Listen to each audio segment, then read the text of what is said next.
Streaming live via the internet, welcome to ISP Radio, your weekly source for ISP-related news, events, and interviews with industry experts. If you deliver internet via fiber optic, fixed wireless, coax, or any other way, you're in the right place. And now a brief word from our sponsors. Link Technologies Incorporated provides the lowest priced Microtech products in North America, as well as Wade Towers, Mimosa, Cambium, Ubiquity, Nettonics, and a host of other products and services to be your one-stop shop for your ISP needs. Visit www.linktechs.net. That's LINKTECHS.net for more information. TowerCoverage.com, providing online RF coverage maps with website integration. Stop rolling your trucks for every site survey and start doing installations. Visit www.towercoverage.com now. And now we'd like to present our hosts, Steve Grabiel and Dennis Burgess. Welcome to another edition of ISP Radio. I'm your host, Steve Grabiel, and today I'm broadcasting from a different location. I'm broadcasting from the Warp Core at 505 Marquette, the basement of a building in Albuquerque, New Mexico. Why am I here? Well, after the show, we're going to be lighting up a 10 gig wave circuit to my office in Moriarty from my provider, Citylink Fiber in Albuquerque. Kind of excited about getting this lit up. Hopefully it'll alleviate a lot of the congestion that I experience and move forward. Got a really screaming deal on the wave from the local incumbent, Centrylink, so it was a no-brainer. So, Dennis, how you doing, and what's the weather like out there? You know, it's cold. I seen a mime or a meme or whatever you want to call it on Facebook today. It said, "Summer has officially started. Missouri is protesting." That's basically Missouri in a nutshell. But no, it's a nice day. It's sunshiny outside. But it's still, the nights get down to about 32, 38, somewhere in there, and it warms up. It'll be I think the high is going to be like 60 today, so it should be a nice day overall. But otherwise, cold. Yeah, I mean, it isn't bad. It just, it kind of stinks whenever you get up and you actually grab your coat and you put it on, and then you back out of the garage and you don't even feel the cold. And then you leave the office and you're like, I didn't need my coat. And you walk out and it's, 20 degrees outside. Yeah, got to do that every morning here, but I have to say out here it's supposed to be 70 degrees today. But 60 degrees is pretty nice out in St. Louis. Yeah. So you were recently at WISPAMERICA. Yes, sir. And wanted to find out what was going on and new product releases and how the show went. Gotcha. Well, overall the show was great. We actually increased our overall number. I think we had like 804 or something like that attendees. So we actually increased our attendee count, which is really good. We had a great show. We had some great sessions. I ended up being on 4 sessions. All of those sessions turned out really, really good, and I really enjoyed those, etc. We had a great intro, great opening, and the exhibit hall was full, which is always really good because we had a lot of exhibits. This year, some of the pricing changed on the exhibit hall booths. Therefore, there was not this massive, 3 or 4 or 5 people that were so huge that they took up 10 spaces or they took up 20 spaces. Everybody really kind of condensed down into the smaller areas, and it ended up working out pretty good. We did have a few product announcements. Just kind of go through some of these pretty quickly here. Mimosa launched their B24. That is their 24 gigahertz product. The retail on those is $8.99. We have them listed on our online store already. They should be hitting the U.S. market literally any day. I'm pretty sure it's already landed. It just hasn't shipped to from the landing, from the boats anyway. They also announced a new little product that has basically a 4-pole Omni that is not an Omni. Take your pick on that. And then we also had Ubiquiti announce their LTU product. And whenever I hear LTU, the very first thing I think of is LTE in 5 gigahertz. And that's actually not what this product is. This product is a 5 gigahertz product based on their Air Fiber team. It is designed from the ground up from Ubiquiti. It has Air Prism. It has all the feature set that you come to expect with Ubiquiti.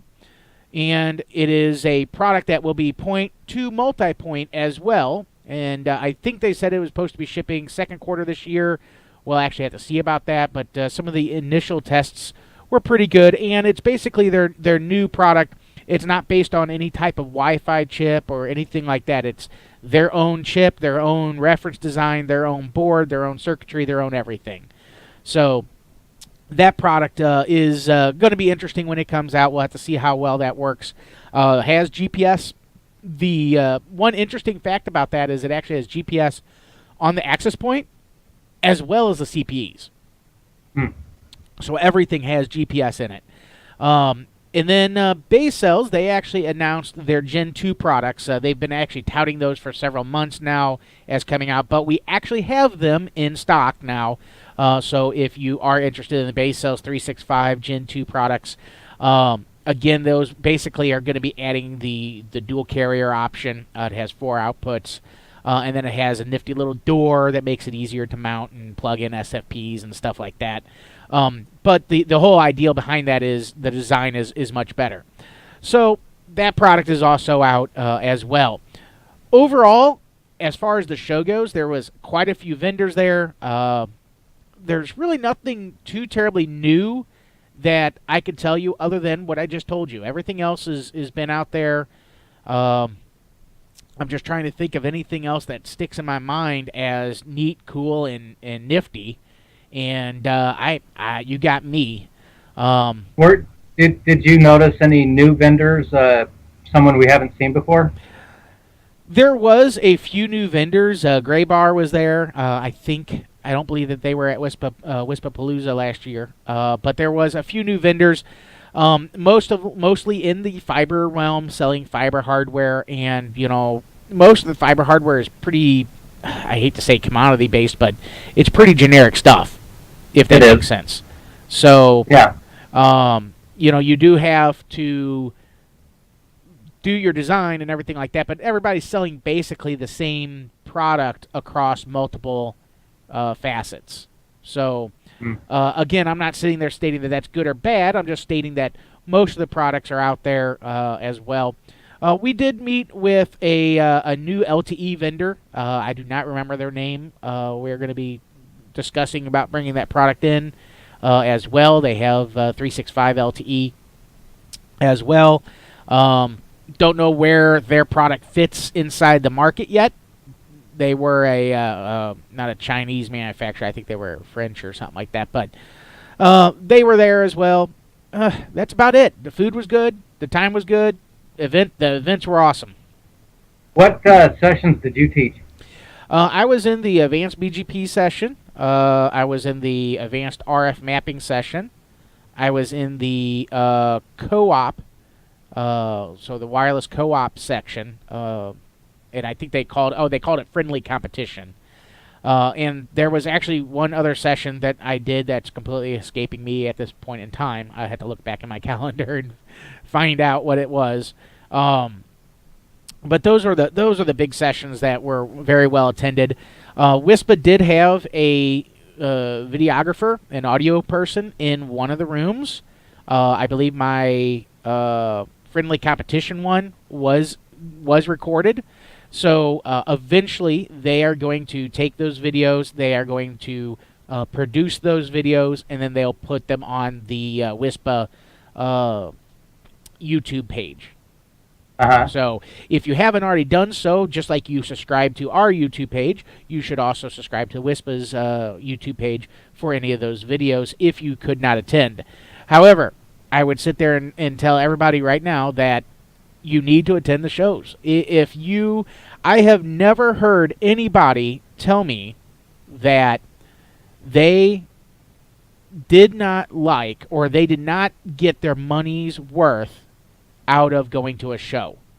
I've had brand new operators that they're interested in starting an operation, and we've talked to those people at the show, and they're like, the amount of information that we can get inside one of these shows is absolutely insane, and I don't know why we didn't come to the last show before we started, or vice versa. So there you go.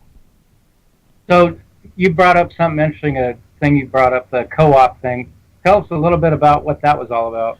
So we actually had we had several people in the session, several speakers, and basically what I talked about was, how can we, as a group of WISP operators that operate inside the same geographical area, instead of you spending money to overbuild my network and another operator spending money to, and me to spend money to overbuild another network to be able to offer services, how about if we sit there and form a co-op and actually sit there and sign agreements and sit there and say, this is the pricing, this is all this, here's what happens whenever this guy, passes away, or here's what happens whenever this guy ceases business operations, etc.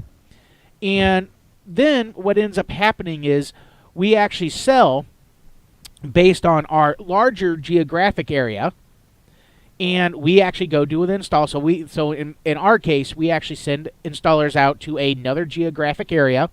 We actually pick up a Cambium radio or whatever the type of radio that they have. We actually buy those radios from them. We go do an installation, and then we pay 50% of what the customer would normally pay, because we have purchased the radio. So we're basically financing the radio, and the customer pays us directly. So we just exchange money, exchange checks. There's no such thing as a wash. We have to exchange checks in those particular instances. But that is basically what my session, or the topic that was discussed during my session. And what was specifically discussed during what I was talking about was making sure that you actually have a contract, and that everybody agrees, and that you have thought of things that hopefully wouldn't occur. So think of things like, what happens whenever this other operator drops off the face of the planet, okay?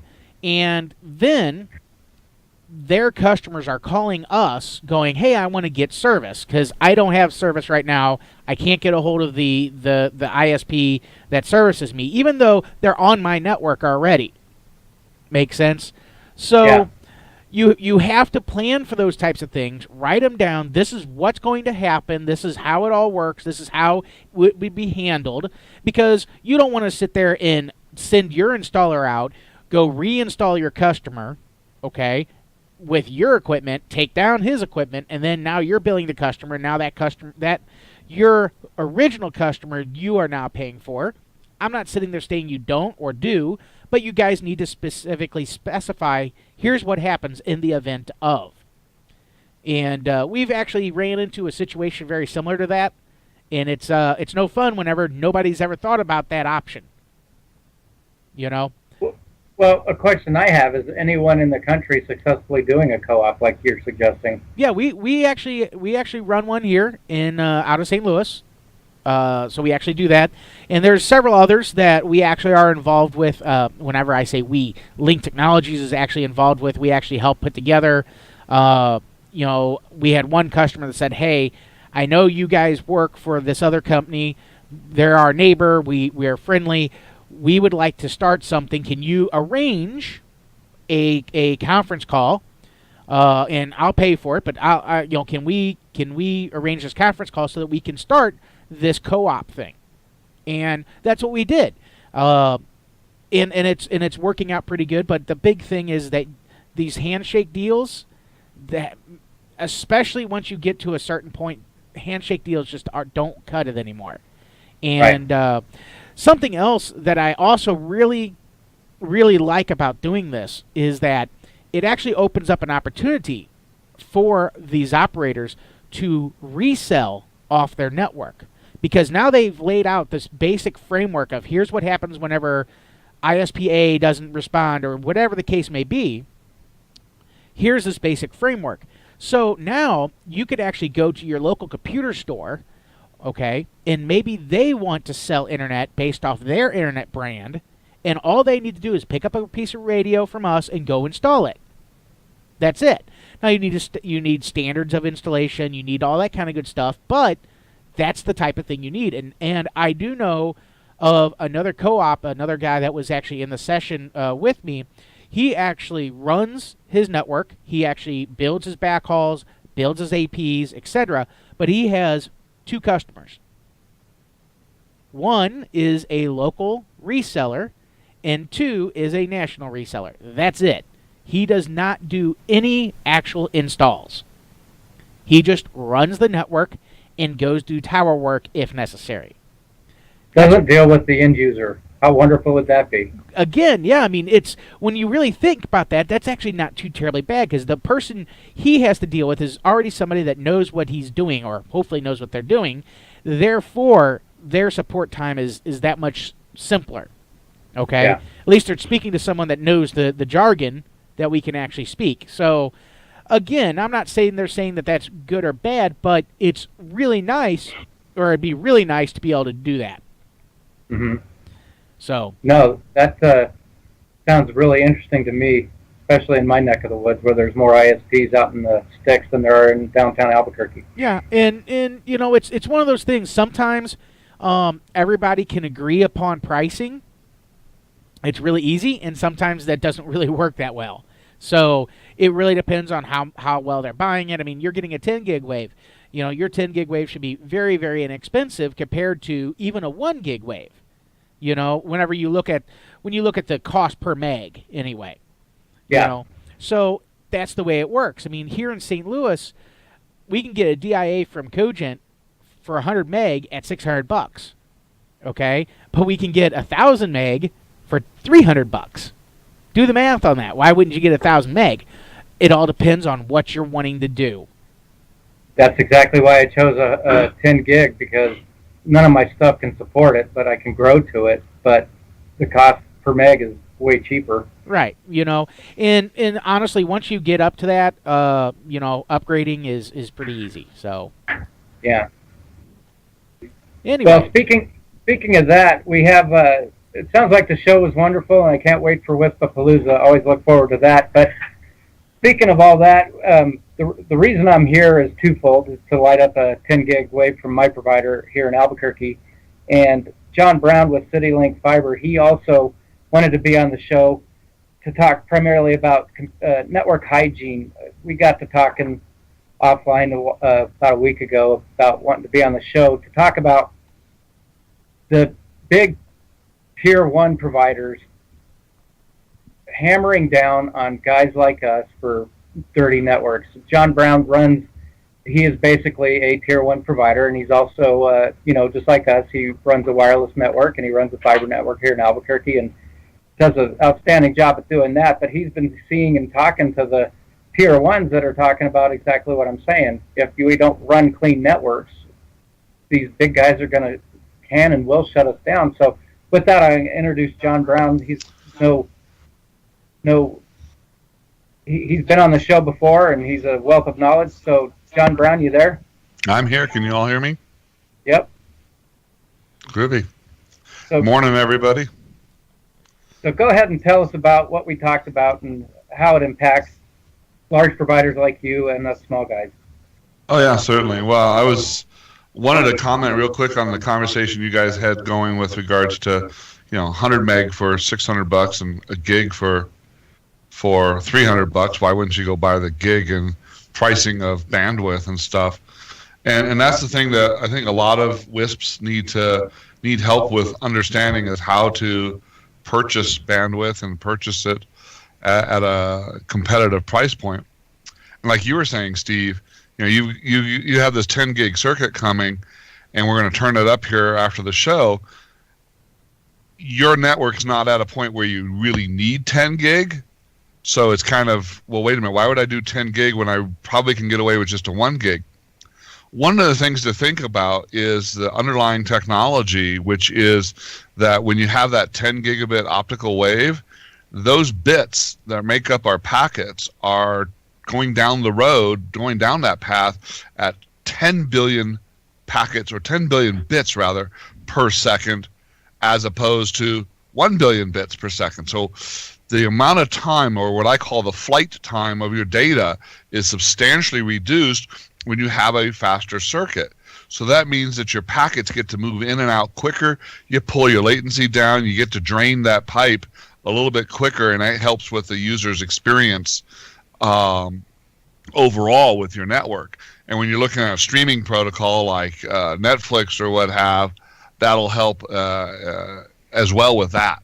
So, I always encourage service providers when they're talking to me about buying bandwidth from us or from somebody, is look at the largest pipe you can actually afford, because you'll be surprised what you can grow into it. The other piece of it is when you're looking at an optical wave versus 1 gig versus a 10 gig, the backbone provider, the fiber provider there, is going to spend the same amount of money on optical regeneration or the amplification cards. They're going to spend the same, they're burning up the same optical channel. They're doing all of that. And would they rather do that with a 1 gig circuit, or would they rather do that with a 10 gig circuit? And when you look at the cost of economies to actually put in a circuit like a 10 gig wave, it costs them the same in hardware for that 1 gig versus 10 gig when they're putting it into their Infinera or their Sienna backhaul equipment. So if you know that, when you're now negotiating with your carrier for that circuit, you can come back and say, but wait a minute, man, it's going to cost you the same in cards and slots and whatever to do it as a 1 gig versus a 10 gig. Why don't you make that price just a little bit better, a little bit more than that 1 gig circuit, make that price a little bit better, and I'll just buy it as a 10 gig. They're more interested in selling a 10 gig than they are selling a 1 gig. So, topic maybe for another conversation on how and where to buy bandwidth and stuff like that. But with regards to cybersecurity and our network security, it is becoming critically important that we as operators have good network hygiene. We don't want stinky networks on a network anymore. Just as you don't want to be sitting in a room full of people and a couple of folks next to you haven't taken a shower, and that whiff of odor distracts you, that whiff of odor of bad network distracts as well.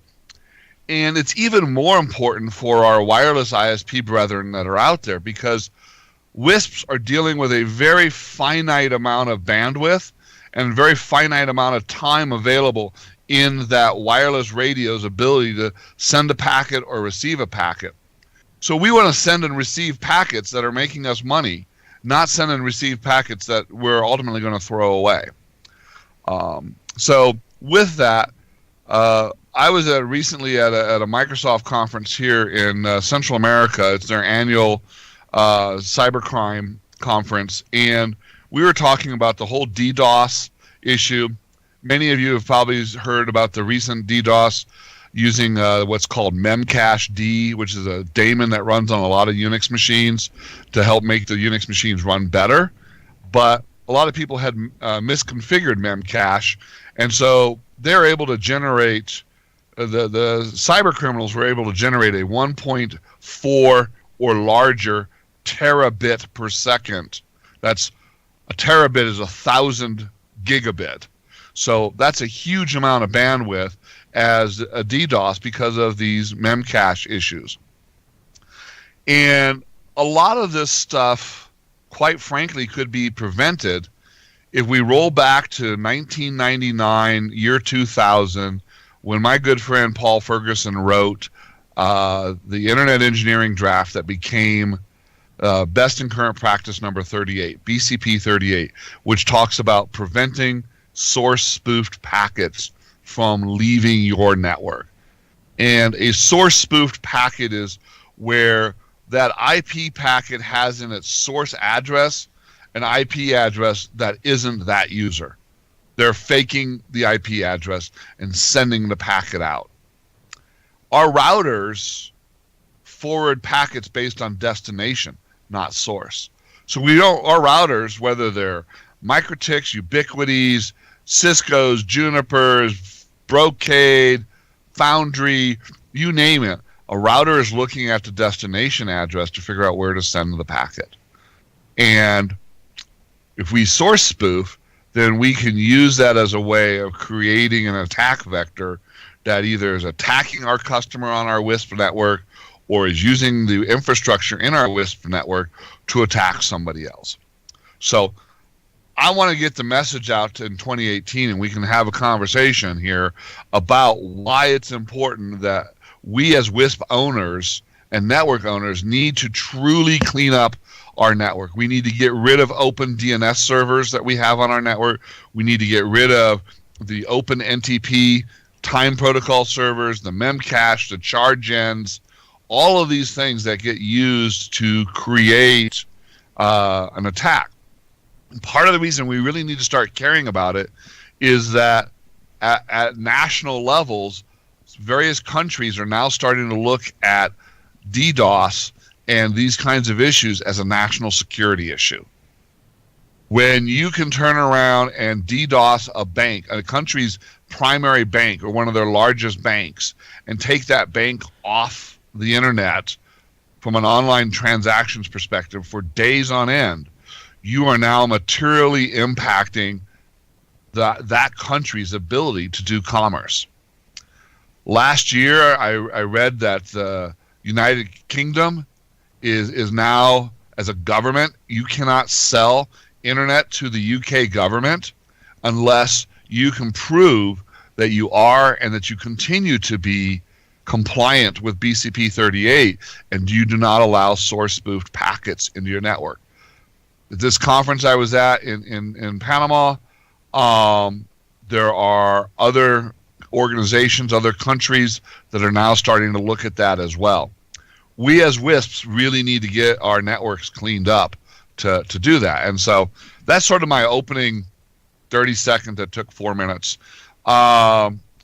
Spew, and you know, let's talk about it, let's discuss it, but at the end of the day, we've got to start really working on getting our networks clean. Yeah. In BCP 38, just so everybody knows, that does not require you to use, it does not require you to have BGP. Correct. You just basically need to say, if it's not coming from one of my IPs that I am responsible for, one of my public IPs, and it's trying to go out to the internet, drop that packet. Because right, and you should be filtering at several levels, right? Right. I mean, Dennis has a really good point there, and at your connection point to the internet, the only packets that should ever leave your link out to your backbone provider should be packets that have valid public IPs and that they are your public IPs or your customer's public IP if you're in a situation where you are an ISP selling to another ISP. So that should be traffic that is reachable through your interface, and they should never be RFC 5735 or RFC 1918 address spaces at all leaving out there. But that's not the best place, or not the, I shouldn't say, that's not the only place to filter. As a WISP, you should be doing filtering at the tower site. I mean, why would you take a packet that is source spoofed from your subscriber and transport that across your wireless ISP network, infrastructure, 3 or 4 towers, multiple backhauls, etc., transport all that packet all the way up to your head end and then decide to throw it away? You've just wasted all that capacity across your backbone that could be there for what your customers want. And so MikroTiks and Ubiquitys and Cisco's and Junipers, all of those guys have the ability to easily filter source spoofed packets coming in at your customer's edge connection to you.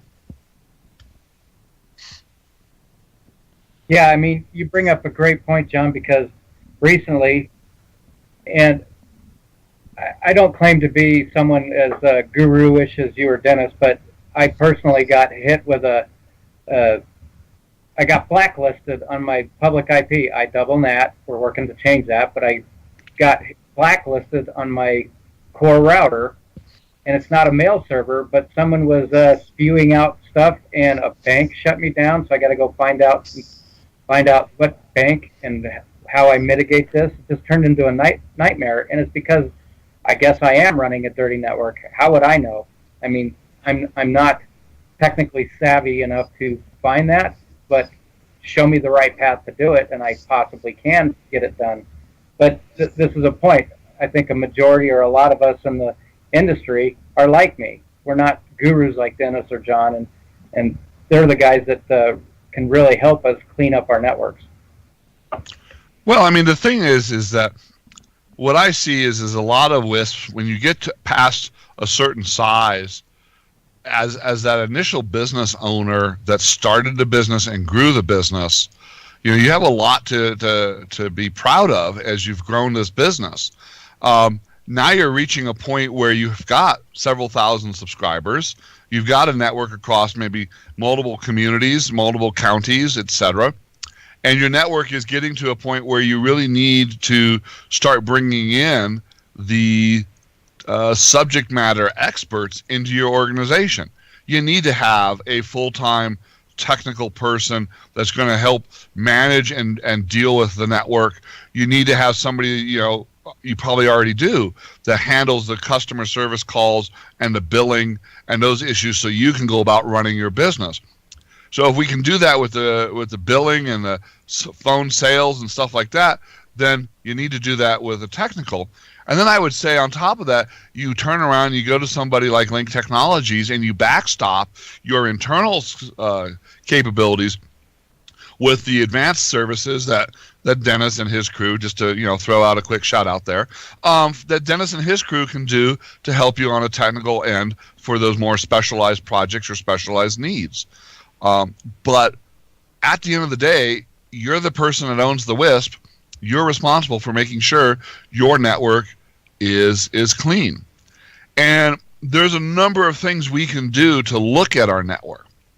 At WISPAPalooza last fall, I talked about passive DNS in one area and about recursive name servers.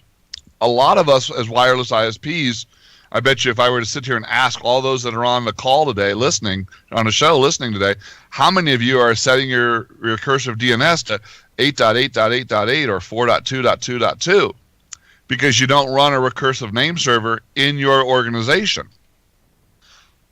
You're missing out on a huge wealth of knowledge and ability to prevent your users from doing something dumb. Right? If we start using passive DNS, we start looking at that data and seeing where are our users sending DNS queries to. You can then add into that the ability to put what we call RPZ feeds or reverse policy zones into the DNS, where you can bring in domain names that are well-known bad actor domain names. So when Sally Joe clicks on that email from Aunt Mary that says, hey, here's the wonderful birthday card, and that email has been weaponized, you click on it, and it tries to phone home, the first thing it's going to do is do a DNS lookup. Well, if that DNS is in your local recursive name server, your local name server is going to turn around and say, no, we're not going to allow that DNS query to happen. We're going to block it. We're going to prevent it. And then, boom, that weaponized application isn't able to phone home to its C2, its command and control center, to be able to further infect or do more nefarious things. So stay tuned for an exciting announcement coming up soon about some things that we're going to help the WISP industry with on that. But my point is that there's a ton of information in our network that helps us see what's going on, and we need to take the next step to be able to start leveraging that. Yep. And it definitely can help. Again, we do the firewall reviews, which is basically to get started with BCP38. Reviewing your firewalls is probably 99.9% of what you actually need. You need to make sure that, one, you don't have remote access into your network without some type of security, so that your management cannot get to management. So if you are at WISPAMERICA and I've seen this several times, and you witness someone on their phone or on their laptop, and they're Winboxed or they're Telnetted or SSH'd into something that they did not require a VPN for. They should be shot. Yeah, there you go. Right. But there you go. All that data should be protected, and there are easy ways that do not cost a whole lot to make that security work. It's very, very easy, especially with Windows 10. Windows 10 has built-in SSTP. That works. There's plenty of other options as well. But we do the firewall review.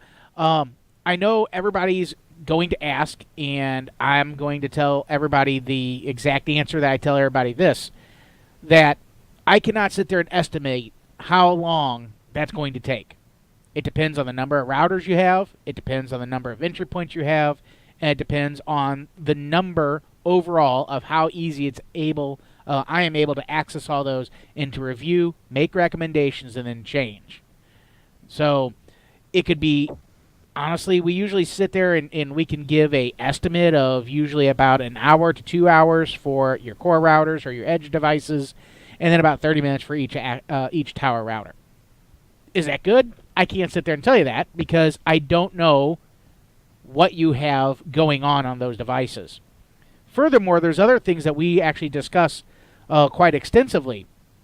One of the things we discuss is exactly the problem that Steve had, which was, what do we block inbound that we disclose to our customers? Very, very important that we do that, okay?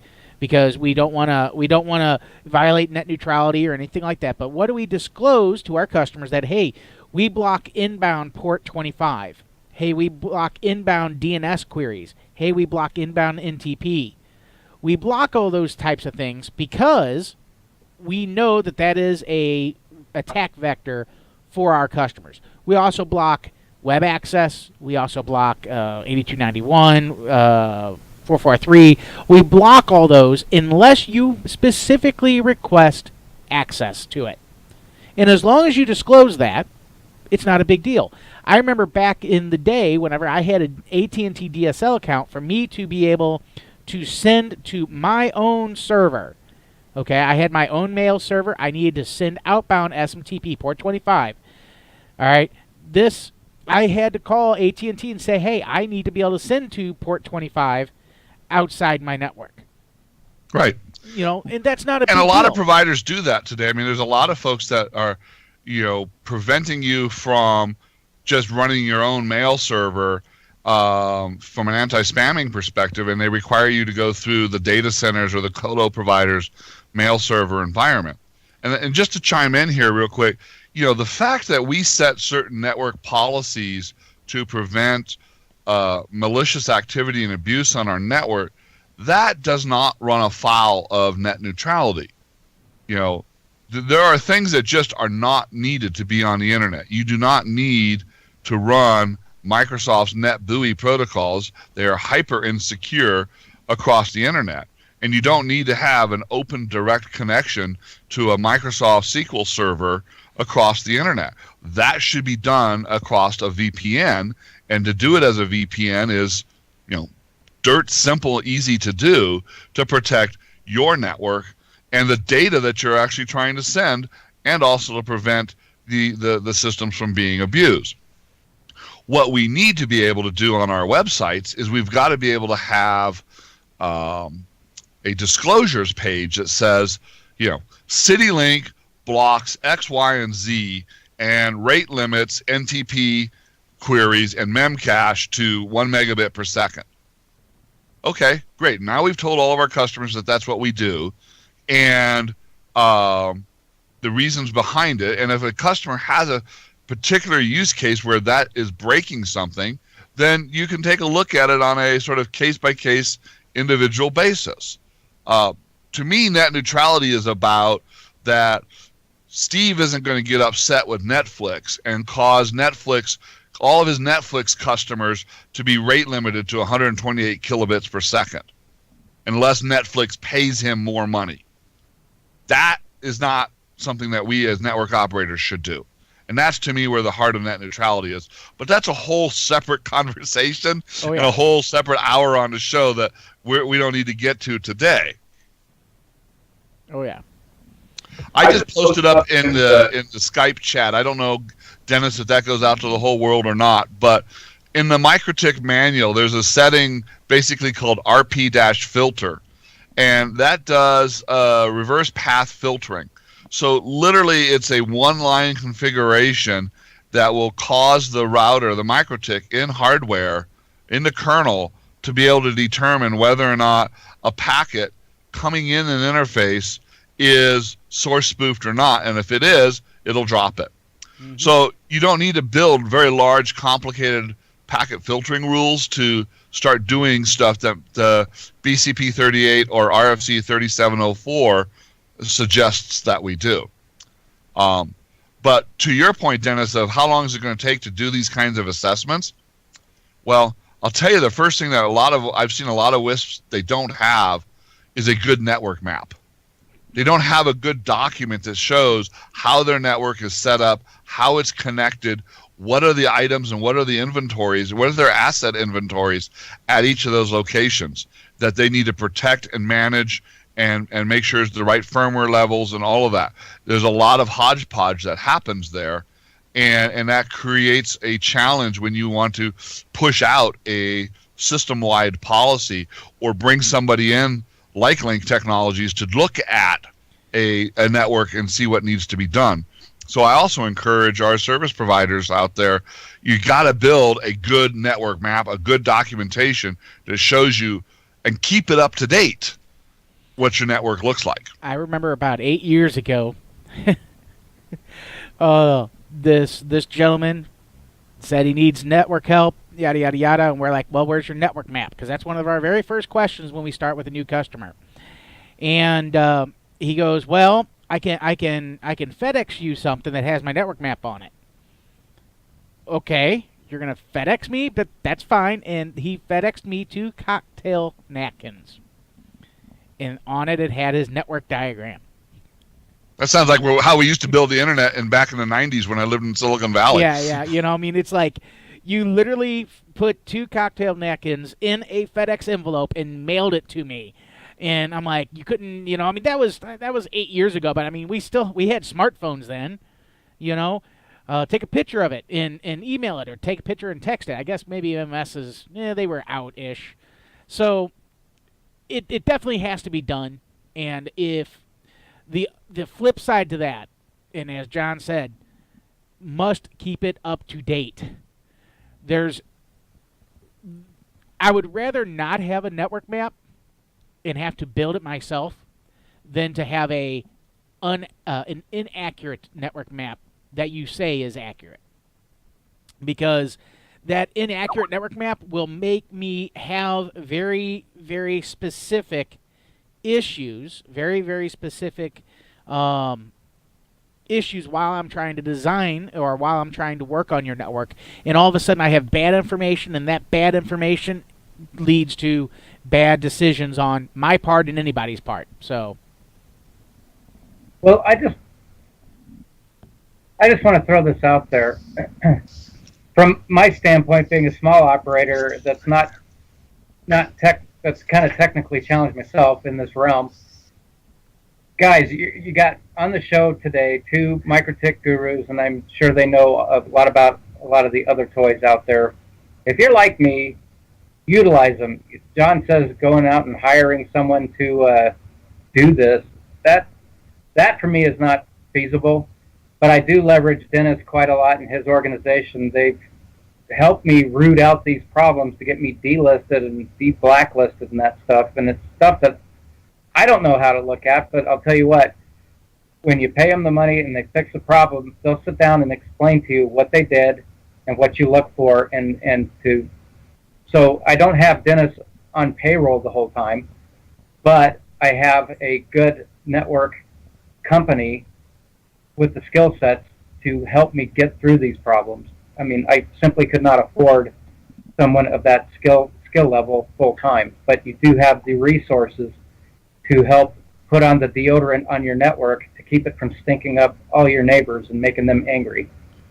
Well, there's a service out there provided by some friends of mine that does a really great job.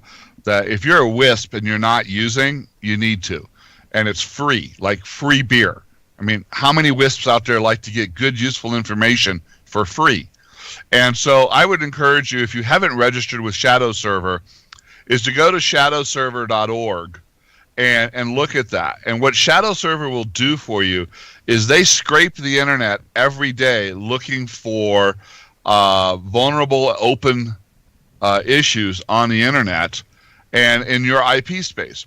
So if you go to them, you go and you validate that you own this and have control over this particular IP space or your BGP AS number, they will send you daily reports of over 2 or 3 dozen different kinds of vulnerabilities and issues that are on your network. And then this will help you if you take those reports, hand them to one of your techs and say, go smack these. Go make sure these problems disappear in the next week or the next 2 weeks, or be able to clearly say why that issue needs to still be there, why we still need to have a set of servers that are accessible to the public internet running Port Mapper or are running SNMP. When I look at my customers' traffic, it is surprising the amount of packets that come across my core that are SNMP packets going to 10.x or wanting to go to 10.x. And what's even more surprising is the amount of SNMP traffic that goes across my core from my downstream ISPs that have the community strings set to, wait for it, public. Come on, guys. First of all, SNMP version 1 and version 2, your community strings are in the clear. They're not encrypted. They're not in any way obfuscated. So anybody doing packet capture will be able to see those SNMP strings immediately. Second is, if you're trying to run an SNMP monitoring up in the cloud at DigitalOcean or at Amazon, or you've got a dude server running up in Amazon or something like that, great. Build a VPN between your network and that Amazon cloud-hosted router that you have. Build a VPN and then push your traffic across that so that it is, in fact, encrypted and bad people aren't going to be able to go see it. So I recommend going to shadowservers.org. It's free. You can register. If you have any questions about it, you could also email me. I know a lot of the folks over there and can help with that as well. But they'll give you free data on what's stinky about your network. If you are running BGP, you got to make sure that you've got the right BGP filters in place so you're not announcing things that you shouldn't be announcing, and you're not accepting things that shouldn't be coming in. You should make sure that your routes are properly registered with an internet route registry like Merit's RadDB, or Aaron has a route registry. There's the AltDB for the alternate sort of free route registry. There's a number of internet route registries out there. You should make sure your routes are registered there so that others can go, oh, those blocks really belong to AS number 1234, and can help make sure that the network stays cleaner. It also helps when we have network hijack issues. There you go. John, you, like we said, I talked to you about the show before we did it, and you told me a story about one of your providers and their downstream providers.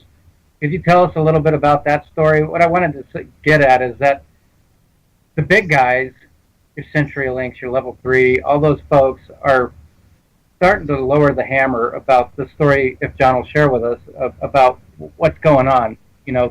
The big guys are beginning to not tolerate dirty networks, is what I'm saying. Certainly.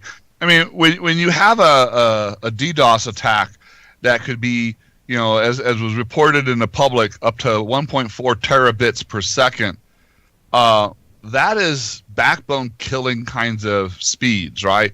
That certainly is going to cause a national or global service provider to look up and go, wait a minute, we've got to figure out how to block this. We've got to figure out how to prevent this kind of stuff from happening across our network. And not to get into too much of the details in a public forum such as this show today, but in general, there are service providers, national level service providers now, that have reached a point in their decision tree that they are going to start blocking traffic to or from IP blocks or IP addresses that are dirty. They don't want them on their network. It costs them too much to transport those packets because those packets are bad. They're doing something nefarious and criminal, and they don't want to transport that traffic anymore. And so what we don't want to have happen is we don't, as a WISP, with a /24 or /27 or whatever we might have IP space wise, that then we're natting behind. We go and take one IP address and we nat 300 users behind it. Well, that one public IP address gets smacked by a backbone provider. All of those users now are having an issue. So it's really that amplification of a backbone provider dropping traffic is going to be huge in our industry, and we've got to be able to not have that happen. So the point is that there are providers out there that are now starting to drop traffic if they keep seeing certain IPs being used for abuse or being leveraged for abuse. And you can sit there and take the position of the argument of, well, I'm not the ISP that's actually attacking this person in Kansas City. Well, maybe you're not the one actually causing the attack, but you are in fact the bounce off point or the reflective surface that is causing that. And so let me take a second here. I know we're getting short on time, but let me just take a quick second and talk about what do I mean by a reflective surface and what have, and an amplification type attack. So with DNS, I can send a very small packet to a recursive name server and say, tell me about yahoo.com. And if I ask that question, maybe I'm only asking for the IP address. But there's a type of question I can ask that says, give me anything, A-N-Y, any. Give me anything about yahoo.com that you have, tell that to me. Well, the answer coming back is huge. It can be 10x, it can be 20x, 30x the size of my query. So that's the amplification. When I add to that the source address, the source IP address is faked or spoofed, then I can be sitting over here in China and send the packet that has higherspeed.net's IP address in it, one of his router public IPs in it, and send that to somebody else's recursive name server with a teeny tiny little packet. So that recursive name server now sends its answer where? It sends it back to higher speed. So now higher speed never issued the question, but higher speed gets the answer, and the answer is this big huge packet that eats up a bunch of his bandwidth. Now if I do that 10,000 times a second, what we end up with is I'm sending 10,000 small packets and higher speed is getting 10,000 really big packets. We need to get rid of those amplification or reflective surfaces off of our networks so that they are not causing problems that way. Backbone providers are getting tired of dealing with DDoS. They are becoming expensive for them to deal with, and they're going to start dropping traffic from people that have reflective DNS or NTP or Memcached or others, and thus helping clean up that network. They're going to start dropping that traffic. We as a WISP don't need that to happen. So we've got to make sure we do our job and clean up our network. Yep, it definitely needs to be done. If you operate DNS servers, especially recursive DNS servers, they need to be recursive only to your users. That's really, let me rephrase this again, really important that important happens. I believe the amplification attack on DNS is like 1 to 53. So for every 1 byte of data, you can get 53 bytes back. So It can be very, very big, especially with DNSSEC. You request yahoo.com and you say, tell me everything about it, and it has DNSSEC records. It's going to be huge. So definitely need to get those types of things cleaned up as well. So with that said, anything else, Stephen? Any questions from the crowd? Let me take a look here. Nothing from our crowd yet. Nope, nothing. I guess everybody is listening and in eager anticipation of something. Cleaning up their network. Yeah, cleaning up their network. Hopefully, that's the goal anyway. But yeah, I mean, we can definitely help anybody with any of these types of tasks. It really comes down to having proper network documentation, having a proper network map, having the proper passwords, having all that proper information. If you don't have all that information, then we can get it. It's not a big deal. It just will cost more because it takes time for us to sit there and get that data. It takes time to produce all that data and to put it down into a record form that now you can actually use in your day-to-day operations. And I actually just worked with a WISP a few months ago that they tell me that they have network drops. I go, what do you mean you have a network drop? Like a wireless link drops? Well, we don't know. Well, how do you not know that? Well, we don't really monitor our network. Okay, then how do you know you have network drops? Well, the customers are calling in. Okay, well, we actually ended up having to put a dude server on their network. We actually had to build a network map because they had an idea of what their network map was, but they had no idea which ports things were plugged into. They had no idea where everything was physically located in some cases. They had no idea that this backhaul was at this IP of this backhaul was actually on this side of the switch versus the near side. And what ended up happening was we ended up finding a duplex mismatch on a switch within about a day of us actually implementing that dude server and monitoring the network, because we can sit there and trace it out. Hey, we're getting loss after this network switch. So going from that network switch to the local radio that's there, we're getting network loss. Very simple, very basic, but if you don't have the tools to do that troubleshooting or don't have the historical data, you're just kind of sitting there on, making up whatever you can and think you know what you're actually doing.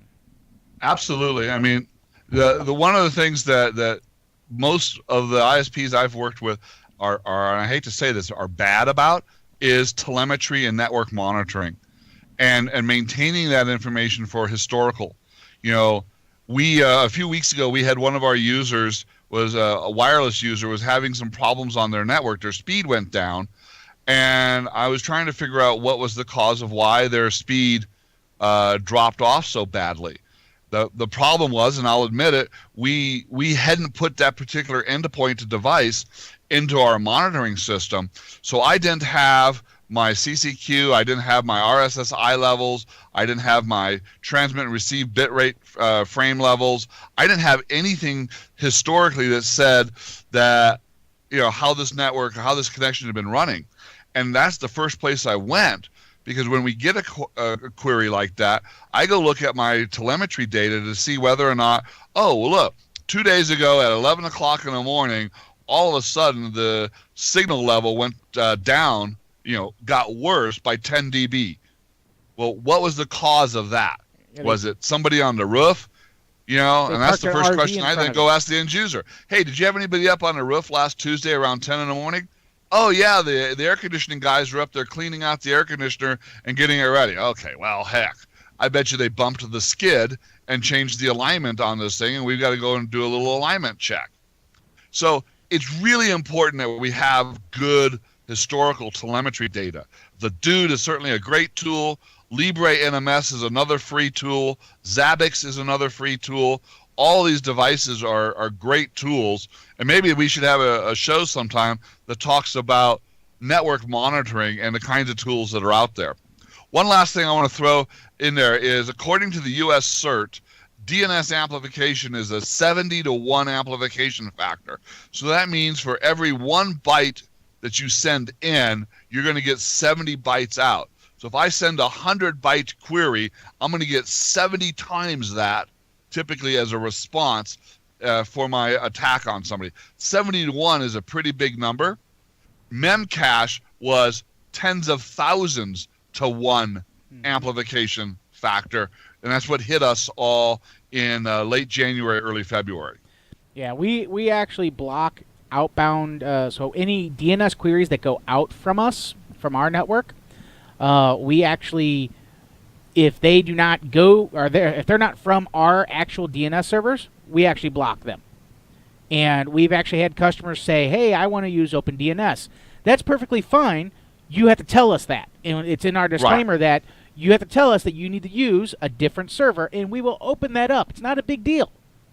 But we block all those types of things so that even if somebody was on the inside, and let's just use this as an example. Someone brought a computer in, doing a DNS amplification attack into our network. That DNS amplification attack hit some device on our network that was doing an amplification.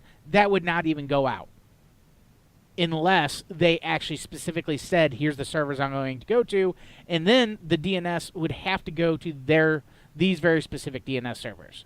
So again, there are plenty of ways to block data. There are plenty of ways to do all those types of things. You just have to take the time to do it.